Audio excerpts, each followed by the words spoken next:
Hello again.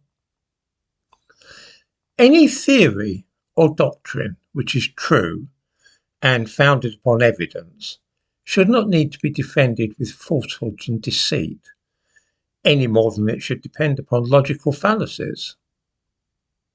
If we found that those who work in the field of quantum mechanics were only able to explain their ideas by misleading people about history, say, or telling lies about anyone who held a different view of the behaviour of subatomic particles and so on, then we might be a little suspicious about this. Why, we would perhaps ask ourselves, are these people telling lies or being rude if their belief system is a rational one based upon scientific inquiry? This is a question which some of us ask about the vociferous champions of anti-racism. I mentioned the other day that a book nominated for a prestigious award for historical writing contains many basic errors and schoolboy howlers. Because the author is black, these are of course excused and overlooked. I cited the case of the so-called Cheddar Man, which resulted 5 years ago in the announcement that early cavemen in Britain were actually black.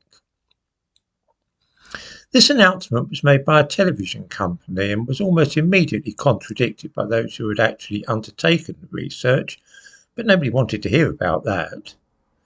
This is a classic instance of the way in which anti-racists are willing to rely upon any old nonsense to support their cause. An ancient skeleton found in England, dating back 10,000 years, is known as Cheddar Man, due to the location where it was found. London's Natural History Museum, working in conjunction with a television company, commissioned a bust of Cheddar Man, showing him with black skin, and this was received with a good deal of publicity in newspapers and other media when it was unveiled with great fanfare in early February 2018. It was revealed that the skeleton belonged to a man who was black. To establish this, DNA had been extracted from the bones, and apparently it was all done in a very scientific fashion, and the only possible conclusion was that the man had black skin when he was alive. It was said that this must be a shock to racists everywhere to find that their earliest ancestors in Britain were not white at all, but black. Even the British magazine New Scientist joined in this. On the 7th of February 2018, New Scientist confidently reported that the first modern Briton, who lived around 300 generations ago, had dark to black skin. I'm sure that looking at the thumbnail to this video, many viewers will recognise that bust and remember the announcement that the earliest people in Britain had been black. 3 weeks later, New Scientist conceded that perhaps there was some uncertainty about the story because the geneticist who had actually carried out the work said publicly that the Natural History Museum's reconstruction was purely speculative, and other experts asserted that there was no way at all of deciding skin colour on the basis of ancient DNA. The whole thing was absurd. A week later, an editorial in New Scientist admitted that the television company which had been involved in the affair might have exaggerated the results for their own reasons, saying, "The whole episode smacks of a publicity stunt to hype up the show. There is some truth in that, but dismissing it outright does a disservice to the scientists. According to the state of knowledge at the time, the genetic analysis did suggest that Cheddar Man's skin was dark.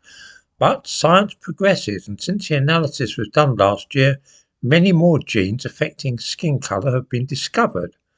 Understandably, the new science didn't make it into the documentary." In other words, less than a month after the announcement that Cheddar Man had been shown scientifically to have black skin, the idea was exploded by the very scientists who had actually conducted the tests. I give references to this affair in the description to this video.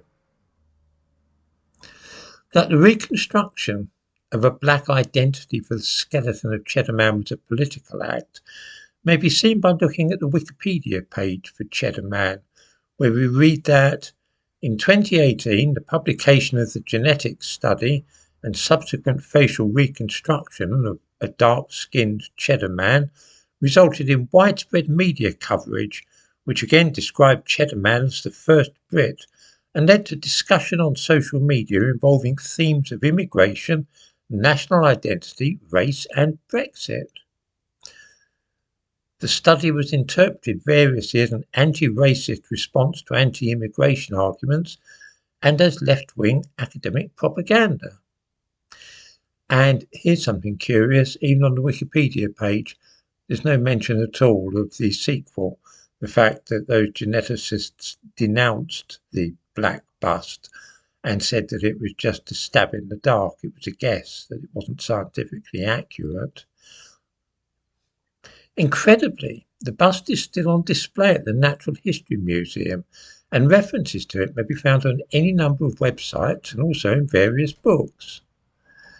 The article in New Scientist debunking this recreation is never mentioned, and as far as anti-racists are concerned, although the bust has been declared scientifically worthless, it's still used regularly to make the anti-racist, pro-immigration and anti-Brexit case.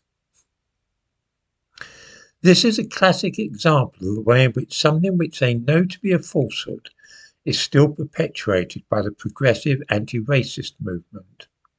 It proves that this faction is not in the least concerned with truth, as are all the sciences and most of the religions in the world, but that it is rather a faith whose members feel that the end justifies the means.